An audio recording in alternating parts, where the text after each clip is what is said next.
अस्सलामुअलैकुम दोस्तों, उम्मीद करते हैं आप लोग खैरियत से होंगे। तो सोशल मीडिया पर एक वीडियो बहुत वायरल हो रही है जो इम्तियाज़ जलील साहब की है। वो पूरा वीडियो भी हम आपको दिखाएंगे, लेकिन अगर आप हमारे चैनल पर नए हैं तो चैनल को सब्सक्राइब कर लें और वीडियो को लाइक करें। आइए देखते हैं वो पूरा वीडियो। आज मुल्क के और ख़ास तौर से महाराष्ट्र के जो हालात हैं आप बखूबी जानते हैं। इस इलेक्शन में क्या क्या खेल खेले जा रहे हैं ये आप अच्छी तरह से समझ रहे होंगे। पूरे महाराष्ट्र में सबसे ज्यादा उम्मीदवार पूरे महाराष्ट्र में जिन लोगों ने फॉर्म भरा कि हमें भी इलेक्शन लड़ना है, 110 उम्मीदवार मैदान में उतरे और इन 110 उम्मीदवारों में सबसे ज्यादा अगर किसी एक जमात के उम्मीदवार उतारे गए तो वो हमारे मुसलमान हैं। 28 उम्मीदवार मेरे खिलाफ खड़े किए गए हैं। मैं ये नहीं कह रहा हूं कि वो खड़े हुए हैं, उन्हें खड़ा किया गया है। और किसकी तरफ से खड़ा किया गया है? भारतीय जनता पार्टी के मिनिस्टर यहां से जो लगातार जीत कर आ रहे, वो साजिश हम अच्छी तरह से समझते हैं कि जब भी ऐसे इलेक्शन आते हैं, सड़क चलते किसी मुसलमान को पकड़ा जाता है, हाथ में कुछ पैसे थमाए जाते हैं ताकि वो 500, 200, 1000 वोट ले सके और वो खड़ा हो जाता है चंद पैसों के लिए।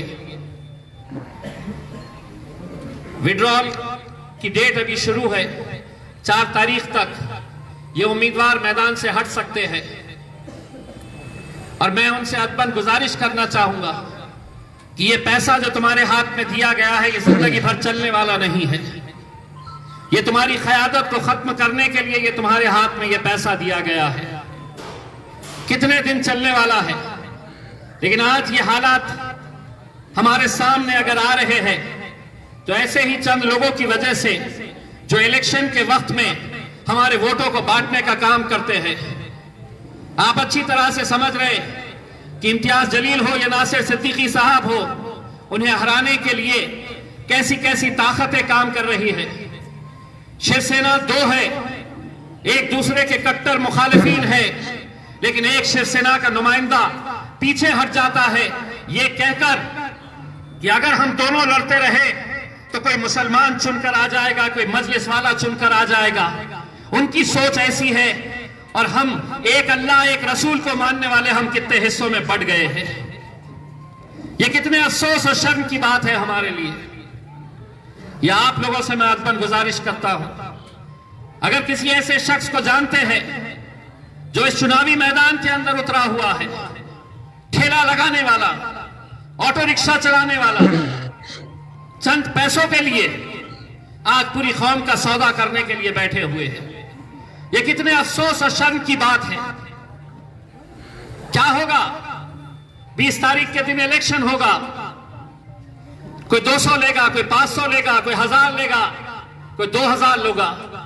लेकिन सोचिए 23 तारीख के दिन अगर खुदा ना करे जीत और हार का फैसला कोई 1000 वोट का रहे, 2000 वोट का रहे और हम जो एक हार पिछले कुछ महीने पहले हमने अपनी आंखों के सामने देखा है, उस दिन आपकी कैसी कैफियत थी।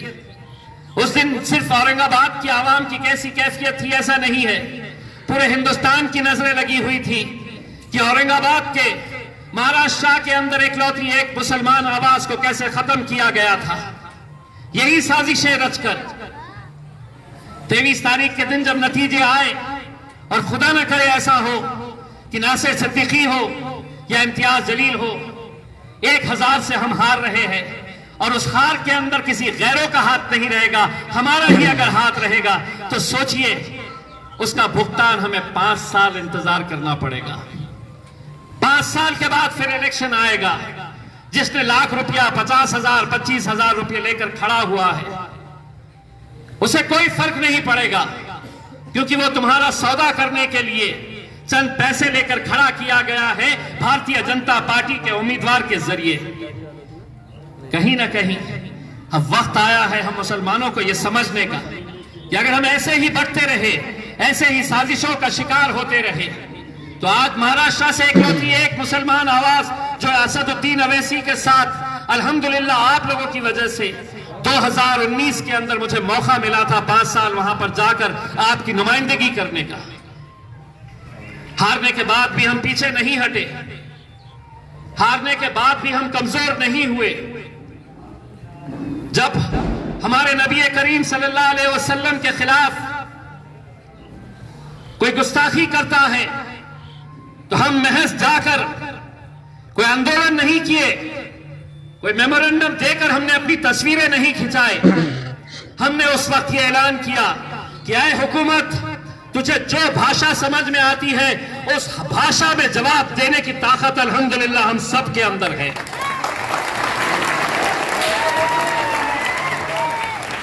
हिंदुस्तान की तारीख के अंदर इतना बड़ा जुलूस अपने नबी के लिए, अपने रसूल की मोहब्बत के लिए शायद 75-76 सालों के अंदर हिंदुस्तान के अंदर कहीं निकाला गया हो।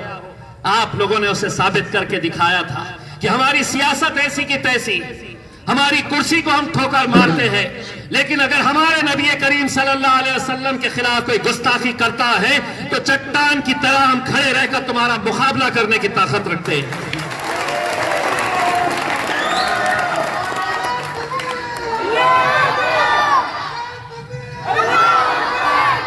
मेरे भाई, मैं आप लोगों से सिर्फ इतनी अदबन गुजारिश करता हूं, 20 तारीख के दिन इलेक्शन है। मैं जब पैदल दौरा कर रहा था बहुत सारे बुजुर्ग लोग मुझे मिले हैं। कुछ बातें मैं आपको बताना चाहता हूं। अगर किसी के घर में 85 साल 85 इयर्स 85 साल के कोई बुजुर्ग है, आपकी दादी, आपके नाना, आपके दादा अगर कोई है तो मेहरबानी करके उनका वोटर कार्ड आप मतीन साहब और उनकी टीम को दीजिए। उन्हें 20 तारीख तक वोट डालने के लिए किसी बूथ पर जाने की जरूरत नहीं है।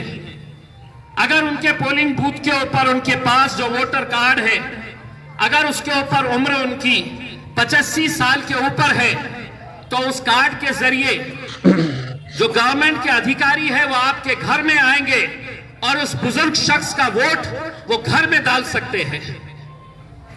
अगर कोई अपाहिज है जो चल नहीं सकता है, हाथ माजूर है, पैर से चल नहीं सकता है, बिस्तर पे है, अपाहिज हो गए हैं, तो ऐसे लोगों के लिए भी यह सुविधा मौजूद है। ऐसे अगर कोई इस इलाके के अंदर जो चल नहीं सकते हैं, जो अपाहिज है, जो माजूर है, उनकी भी जानकारी इस ऑफिस के अंदर दीजिए। हम ये इंतजाम करेंगे कि उनके घर पे आके वहां पर सरकारी अधिकारी घर पे आकर उनका वोट ले सकते हैं। एक और बात, गरीब बस्तियों में इलेक्शन से कुछ दिन पहले कुछ दलाल आते हैं, आपका कार्ड लिया जाएगा कि हमको आपका इलेक्शन कार्ड दे दो, हमको आपका आधार कार्ड दे दो। आपको किसी जगह पर ले जाया जाएगा, आपके हाथ पे इंक लगा दी जाएगी और उसके बदले में आपको या तो 300 रुपये दिए जाएंगे या 500 रुपये दिए जाएंगे, या अगर बहुत हराम की दौलत है तो 1000 रुपया आपको दिया जाएगा। मैं तमाम नौजवानों से, मेरे शेर दिल नौजवानों से, नारे गांव के, अगर कोई ऐसी हिम्मत करता है वहीं उठा के पटक दो। कोई अगर ऐसा खेल खेलने के लिए आ रहा है, आप लोग चौकीदार बन जाओ। मोहतरम, जैसे कि आपने वीडियो देखी और देखकर समझ गए होंगे, मिलते हैं एक नए अपडेट के साथ। तब तक के लिए अस्सलामु अलैकुम वरहमतुल्लाहि वबरकातुहू।